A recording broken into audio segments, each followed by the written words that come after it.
Rasululloh sallallohu alayhi va sallam mo'jizalari.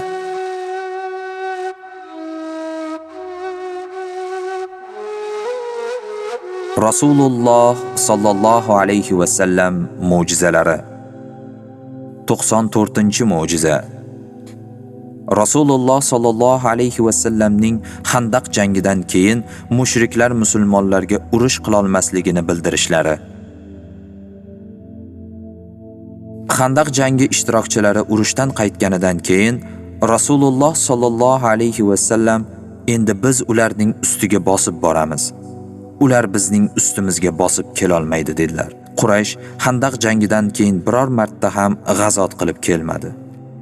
Rasululloh sallallohu alayhi va sallam esa Makkani Alloh taolo fath qilib berguncha ular ustiga g'azot qildilar.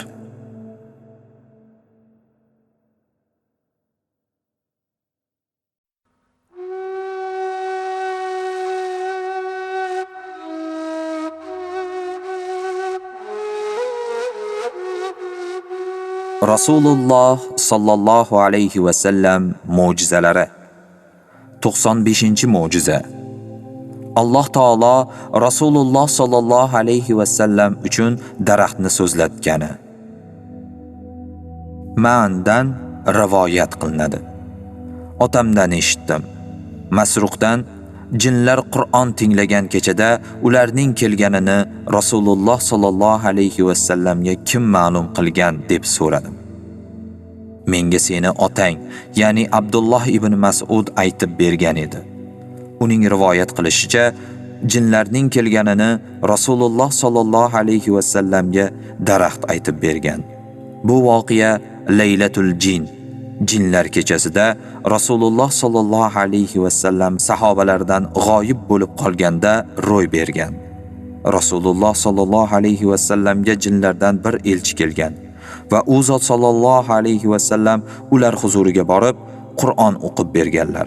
Natijada jinlar Rasululloh sallallohu alayhi va sallamning payg'ambar ekanlariga iymon keltirib, u zotga nozil qilingan nurga ergashishdi.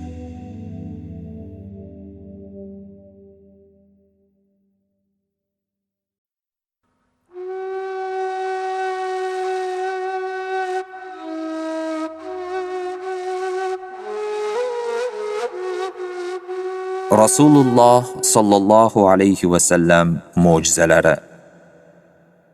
96-mo'jiza. Hassaning ko'zi ojiz uchun nur sochishi. Maymun ibn Zayd ibn Abu Absdan rivoyat qilinadi. Abu Abs ibn Jabrga ko'zi ojiz bo'lib qolganda Rasululloh sallallohu alayhi va sallam bu bilan yoritib yurasan deb bir hassa berdilar. Aso u uchun shuncha masofagacha nur sochib yoritib turar edi. Abu Abs roziyallohu anhuning rivoyatida bu hadis quyidagicha keltirilgan. U Rasululloh sallallohu alayhi va sallam bilan birga doimo 5 vaqt namozni o'qir. So'ng Bani Horisaga qaytib ketar edi. Bir kuni yomg'irli, qorong'u tunda qaytayotganda asosi Bani Horisaning hovlisiga yetib kelguncha u uchun o'zidan nur chiqarib turgan.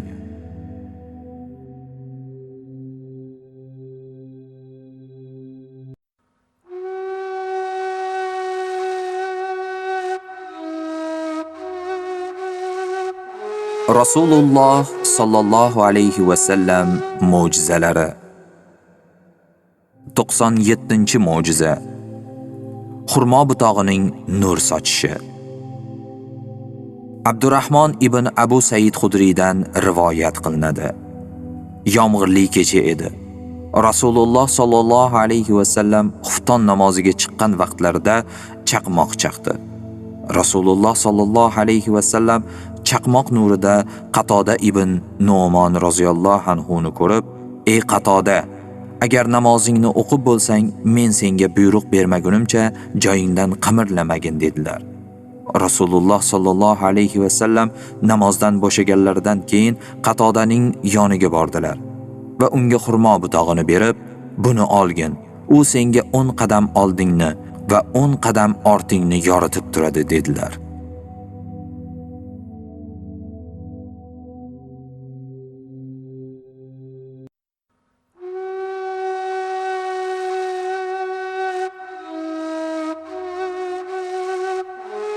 Rasululloh sallallohu alayhi va sallam mo'jizalari. 98-mo'jiza. Barmoqlarning nur sochishi. Hamza ibn Amr Aslamiydan rivoyat qilinadi. Biz Rasululloh sallallohu alayhi va sallam bilan safarda ekanimizda tim qorong'i kechada yo'llarimiz ayri tushdi. U zot sallallohu alayhi va sallamning barmoqlari nur sochib atrofni yoritdi.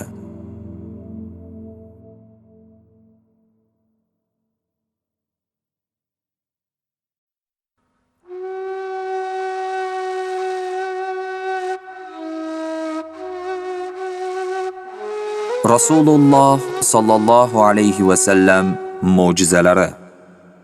99-mo'jiza. Payg'ambar sallallohu alayhi va sallam duosi sababli aqli zaif bolaning shifo topib, aqlining o'tkir bo'lgani.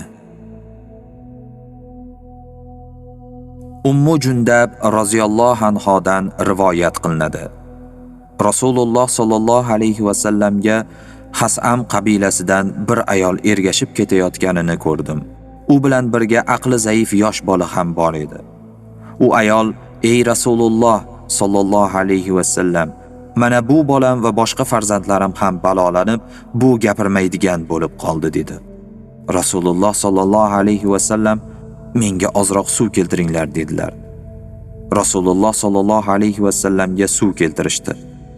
Rasululloh sallallohu alayhi va sallam suvga qo'llarini yuvib, og'izlarini chayqab ayolga berdilar va "Buni unga ichirgin va ustidan quygin.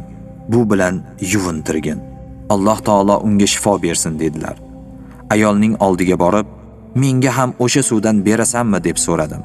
U: "Suv mana bu balolangan nogiron bola uchun atalgan" deb javob berdi. Oradan 1 yil o'tib, o'sha ayolni uchratib qoldim va undan nogiron farzandi haqida so'radim. U: "Bolam shifo topib, tuzalib ketdi. Aqli shunday o'tkirki, boshqa insonlarnikiga o'xshamaydi" deb javob berdi.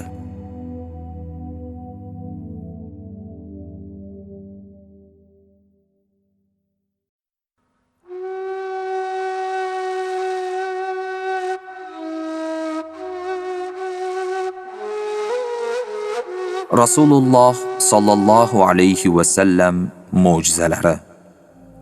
100-mo'jiza. Soch to'kilishi haqida qilingan duo. Anas roziyallohu anhu dan rivoyat qilinadi. Rasululloh sallallohu alayhi va sallam sajda qilib turgan bir kishini ko'rdilar. U sochini tuproqdan to'sib, sochi bilan mashg'ul holatda edi. Rasululloh sallallohu alayhi va sallam: "Allohim, uning sochini yo'qotgin" dedilar. Anas roziyallohu anhu aytadi: "Shundan so'ng uning sochi to'kilib ketdi."